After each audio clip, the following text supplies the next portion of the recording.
나의 나된 것은 오직 하나님의 은혜입니다. 이 고백이 우리 모두의 고백이 되기를 원합니다. 다 함께 사도신경으로 신앙을 고백합니다. 나는 전능하신 아버지 하나님, 천지의 창조주를 믿습니다. 나는 그의 유일하신 아들 우리 주 예수 그리스도를 믿습니다. 그는 성령으로 잉태되어 동정녀 마리아에게서 나시고 본디오 빌라도에게 고난을 받아 십자가에 못 박혀 죽으시고 장사된 지 사흘 만에 죽은 자 가운데서 다시 살아나셨으며 하늘에 오르시어 전능하신 아버지 하나님 우편에 앉아 계시다가 거기로부터 살아있는 자와 죽은 자를 심판하러 오십니다.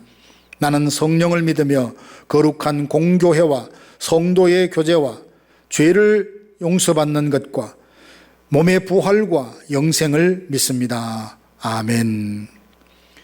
오늘 하나님의 말씀은 마태복음 20장 8절에서 16절입니다. 저물매 포도원 주인이 청지기에게 이르되 품꾼들을 불러 나중 온 자로부터 시작하여 먼저 온 자까지 삭설 주라 하니 제11시에 온 자들이 와서 한 데나리온씩을 받거늘 먼저 온 자들이 와서 더 받을 줄 알았더니 그들도 한 데나리온씩 받은지라. 받은 후 집주인을 원망하여 이르되 나중 온 이 사람들은 1시간밖에 일하지 아니하였거늘 그들을 종일 수고하며 더위를 견딘 우리와 같게 하였나이다. 주인이 그 중에 한 사람에게 대답하여 이르되 친구여, 내가 네게 잘못한 것이 없노라. 내가 나와 한 데나리온의 약속을 하지 아니하였느냐. 내 것이나 가지고 가라. 나중 온 이 사람에게 너와 같이 주는 것이 내 뜻이니라.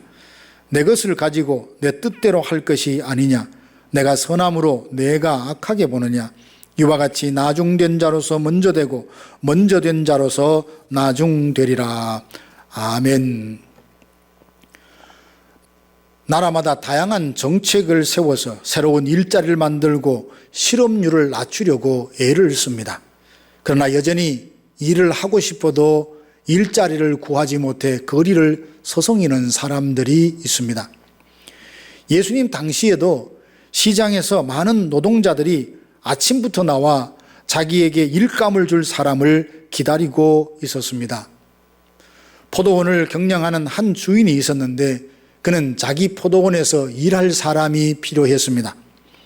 이미 상당수 인원을 아침부터 일하도록 약속해 둔 상태입니다. 다음 날이 되자 약속했던 일꾼들이 포도원으로 들어와 일을 합니다. 주인은 일꾼들에게 일을 맡기고 9시가 되자 시장에 나갑니다. 그때 시장에서 일자리를 구하지 못해 서성이는 사람들을 보았습니다. 그들에게 포도원으로 들여보내 일하게 합니다. 12시에 오후 3시에 장터에 나가보니 아직도 일자리를 찾지 못하고 서성이는 사람들이 있어 그들도 포도원으로 들여보냅니다. 오후 5시가 다 되어갑니다. 그때까지 일자리를 구하지 못한 사람들은 당장 가족들의 생계가 걱정입니다. 하루 종일 가장을 기다리고 있을 가족들을 생각하니 가슴이 미어집니다.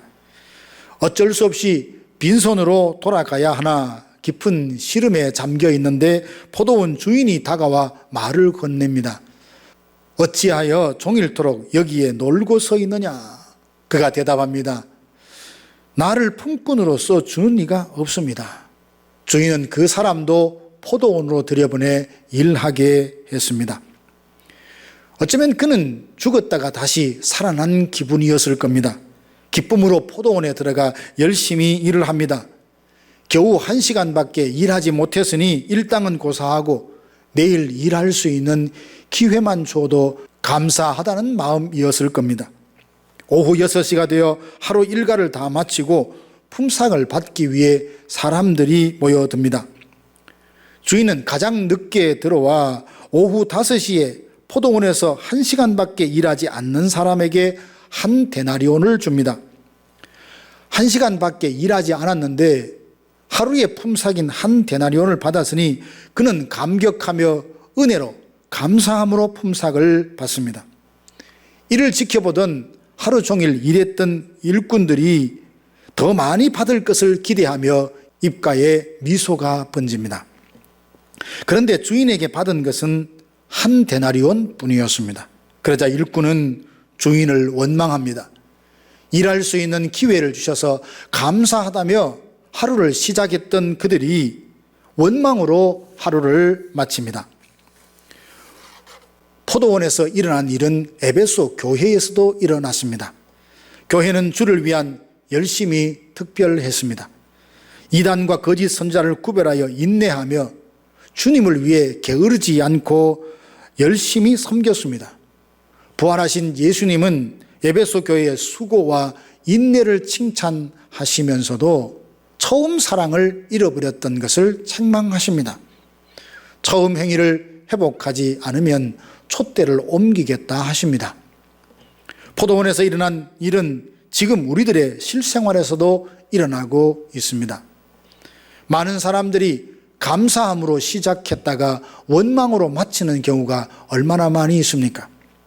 그리스도를 처음 만났을 때 기뻐하며 감격하고 눈물로 주님을 따르겠다고 고백하지 않았습니까?